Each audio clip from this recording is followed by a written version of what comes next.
हम सब अपने जीवन में एक बात जरूर महसूस करते हैं कि कई बार हम जानते हैं क्या सही है, फिर भी वही करते हैं जो गलत है।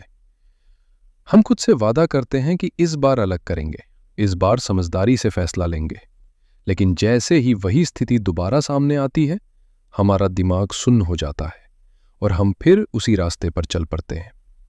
सवाल ये नहीं है कि हमें सही गलत की समझ नहीं है, सवाल ये है कि जब फैसला लेने का वक्त आता है तो हमारे अंदर दो ताकतें आपस में टकरा रही होती हैं, इमोशनल मेमोरी और लॉजिकल थिंकिंग। इमोशनल मेमोरी वो हिस्सा है जो शब्दों में नहीं बोलता, वो महसूस कराता है। ये वो यादें हैं जो डर, अपमान, दर्द, अस्वीकार और अकेलेपन के साथ हमारे अंदर जमा हो जाती हैं। बचपन में अगर किसी ने हमें बार बार डांटा, हमारी बात नहीं सुनी या हमें कमजोर महसूस कराया, तो वो अनुभव हमारे दिमाग में सिर्फ याद बनकर नहीं रहते, वो चेतावनी बन जाते हैं। ये चेतावनी कहती है, सावधान रहो, फिर चोट लगेगी, खुद को बचाओ। इमोशनल मेमोरी को सच और झूठ से कोई मतलब नहीं होता, उसे बस सुरक्षा चाहिए।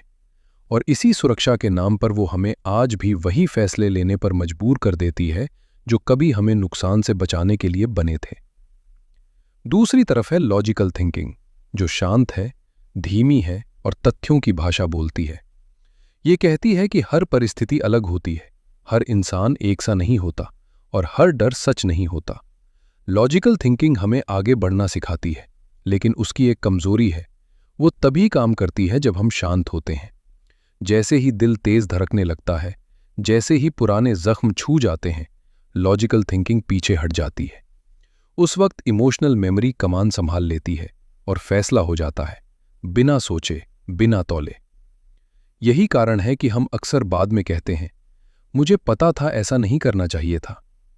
क्योंकि सच ये है कि हमें पता था, लेकिन उस पल हमारा दिमाग नहीं, हमारा अतीत फैसला ले रहा था।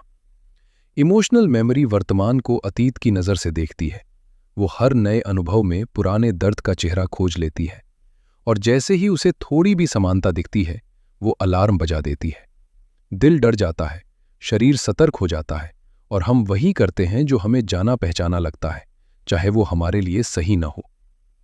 धीरे धीरे यही प्रक्रिया एक लूप बन जाती है। हम वही लोग चुनते हैं जो हमें वही महसूस कराते हैं, वही मौके छोड़ देते हैं जिनसे हमें डर लगता है, और वही गलतियां दोहराते रहते हैं जिन्हें हम बदलना चाहते हैं।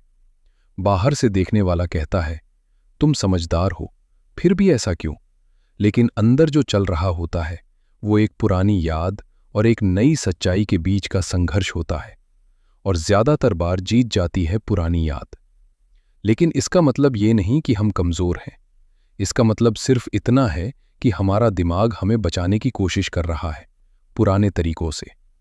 समस्या तब होती है जब हम ये समझ नहीं पाते कि जो चीज़ कभी सुरक्षा थी, आज वही हमारी सबसे बड़ी रुकावट बन चुकी है।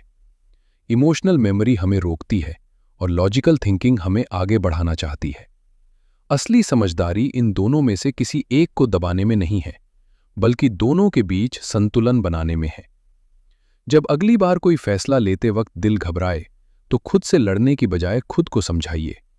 उस डर को पहचानिए, उसका नाम लीजिए और खुद से कहिए, ये डर है, सच नहीं।